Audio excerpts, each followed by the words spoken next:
Hi friends, welcome to Matrix Mobile. இன்னைக்கு பாத்தீங்க அப்படின்னா நம்மளோட ஸ்டூடெண்ட்க்கு edge model screen glass change பண்ணுறது எப்படிங்கிறத ப்ராக்டிக்கலாக நம்ம ட்ரைனிங் கொடுத்துருக்கோம். வாங்க பார்க்கலாம். இப்போ ஃபஸ்ட்டு விஷயம் என்ன அப்படின்னா, எட்ஜ் மாடல் நம்ம கிளாஸ் சேஞ்ச் பண்ணோம் அப்படின்னா ஃபுல்லாக செட்டில் இருக்கக்கூடிய board, sub board, battery, finger print sensor, proximity sensor ஒரு வேலை வந்து ஃப்ரேமில் கொடுத்துருக்காங்கன்னா ஓவரால் எல்லாத்தையும் செட்டாக கழட்டி வச்சுட்டு, கேமராஸ்லேருந்து எல்லாத்தையும் கழட்டி வச்சுட்டு, அதுக்கப்புறம் ஃப்ரேமு, டிஸ்பிளே இந்த ரெண்டு விஷயத்தை மட்டும் வச்சு நம்ம வந்துட்டு கிளாஸ் அறுக்கிறோம் இல்லையா, இதுதான் இருக்கிறதுலே ரொம்ப பெஸ்ட் மெத்தடு. என்ன ரீசன் அப்படின்னா, ஒரு சிலர் வந்துட்டு மொபைலை பிரிக்காமல் அப்படியே வச்சு கிளாஸ் அறுப்பாங்க. அப்படி அறுக்கும்போது என்ன ஆகும் அப்படின்னா, லைட்டாக லிக்விட் போனால் கூட நம்ம ஊற்றுற லிக்விட் வந்து கேமராவில் பட்டுச்சுன்னா கேமரா போயிடும். கேமரா வந்துட்டு பல்ஜ் ஆகிடும், கிளாரிட்டி இல்லாமல் போயிடும். ஸோ அப்படி இருக்கும்போது நம்ம வந்துட்டு ஓவராலாக எல்லாத்தையும் ஃபஸ்ட்டு என்ன பண்ணோம் அப்படின்னா பிரிச்சுட்டு அதுக்கப்புறம் தான் என்ன பண்ணோம் அப்படின்னா செப்பரேட்டர்லேயே கொண்டு வந்து டிஸ்பிளே வித் ஃப்ரேம் இதை மட்டும்தான் கொண்டு வந்து வைக்கணும். பேட்டரியிலேருந்து எல்லாத்தையுமே ரிமூவ் பண்ணி உரமாக வச்சிடணும். தான் ஃபஸ்ட்டு விஷயம். அது மட்டும் இல்லை, in frame method, out frame method, ரெண்டு மெத்தட் இருக்குது. மோஸ்ட்லி எட்ஜை பொறுத்தளவுக்கு இன்ஃப்ரேமில் பண்ணுறது ரொம்ப பெஸ்ட்டு.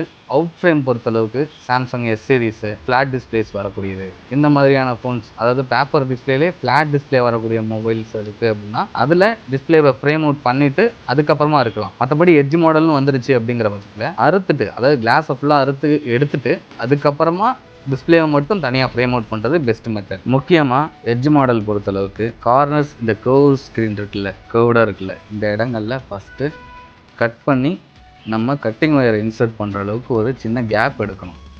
அது மெயினான விஷயம். அதுக்கு அடுத்தது நம்ம யூஸ் பண்ணுற இந்த கட்டிங் ஒயரு, இதோட திக்னஸ் வந்துட்டு ரொம்ப ரொம்ப கம்மி.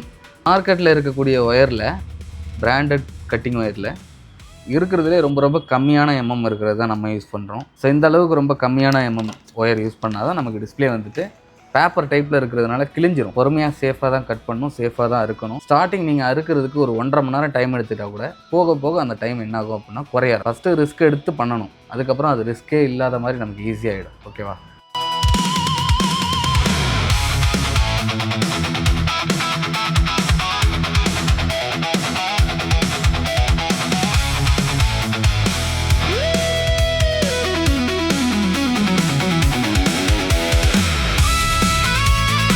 உங்களுக்கும் இந்த மாதிரி ட்ரைனிங் தேவைப்படுது, edge model screen glass change பண்ணுறதுக்கான ப்ராக்டிக்கல் ட்ரைனிங் உங்களுக்கு தேவைன்னு நினைக்கிறீங்க அப்படின்னா ஸ்க்ரீனில் தெரிகிற இந்த நம்பருக்கு கான்டாக்ட் பண்ணுங்கள்.